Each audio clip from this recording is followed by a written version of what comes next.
Different Ben 29168. I think my first question to you is, can you bring a ball with you everywhere you go? A tennis ball, a size 1 ball. If you can, right, what might start to happen is that you're going to get more touches, right? And the more touches that you get, the more mistakes you make. The more mistakes you make, the more you're going to improve your awareness of the ball when you're juggling, dribbling, passing, and shooting, right? So you're kind of laying down. It's effortless. It's effortless play, which is going to improve. Which is just going to improve your fun while you're playing. So that would be the best place to start.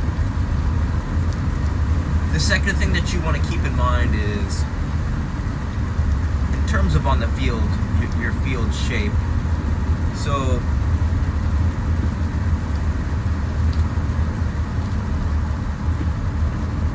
if the other team's got 2 attackers, you want 3 defenders. If the other team's got 1 attacker, you want 2 defenders. So I guess you could say it's a 2 it's a +1, right? So defense should have a +1 of however many attackers there are. But where that becomes problematic and short-sighted is that, based on how fast and how small the field is, there could at one point be 1 attacker, and that could quickly shift, right? If the other team counters, that could quickly shift into 3 attackers. So I'm not sure if that's actually the best advice. I think what you really want to do is dominate, especially in the small-sided games. You want to dominate the midfield, right? Because if you can dominate possession in the midfield, so if you have a surplus of players in your midfield, then it's hard for the other team to penetrate to your defense.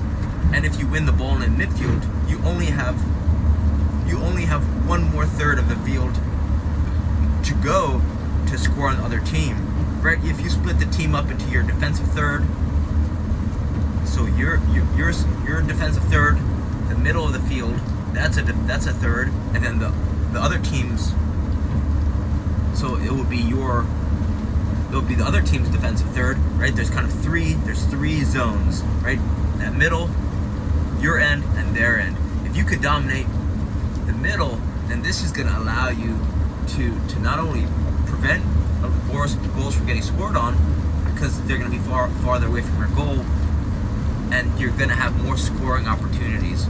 So I think better advice could be, can we dominate the midfield area, so that teams can't penetrate through to the defense and have scoring opportunities. Also, you got to keep in mind that during other teams' goal kicks, and when they have their ball in their defensive third, if your team can high pressure the goal kick, because right, the goal kick is the place to take advantage of the other team. Sometimes they're not allowed in indoor. The other team isn't allowed to kick the ball over the half field. So as long as your whole team is aware of that and can push up high, it makes it very hard for the other team to get out of their defensive half, right? Their defensive third. So the only time that this could turn bad is if you have one player that presses high, and the other team can get the ball out, is technically advanced. So if your team is disjointed and some people press and some people don't, what will happen is it's going to make it easier for the other team to dribble or pass through your defense, and it's going to create scoring opportunities. So you have to have your whole team on board if you're going to press high on a goal kick, so that you can take advantage of that opportunity. Besides that, right, besides your formation, the only thing you want to keep in mind is that when you're attacking, you want to spread out. Open up attacking lanes, open up dribbling and passing lanes, and then when you're defending, you want to compress, right? Compress and maybe slide towards your goal, so that it makes it harder for the other team to penetrate, right?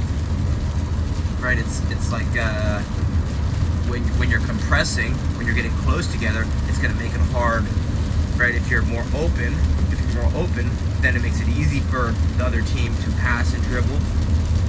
If you're more closed, if your team kind of closes, it makes it, right? It creates a barrier for the other team to penetrate with their runs, their passes, and their movement. So that's just a big picture idea, something to keep in mind. And besides that, right, it's just daily practice. If you can improve the quality of your first touch, your dribble, right, your juggling and dribbling are the fundamentals, because what that's going to allow you to do is get your head up, see the field more clearly, be able to start to connect passes, right? So juggling and dribbling are what you want to start to get into a rhythm of doing every day for 60 seconds. Different size balls, bouncy balls, hacky sacks, balloons, right? They say make skills easy, make strength hard. You want to really invest in just getting a lot of touches so you start to have more fun, develop a deeper awareness. So hopefully this helps. Reach out.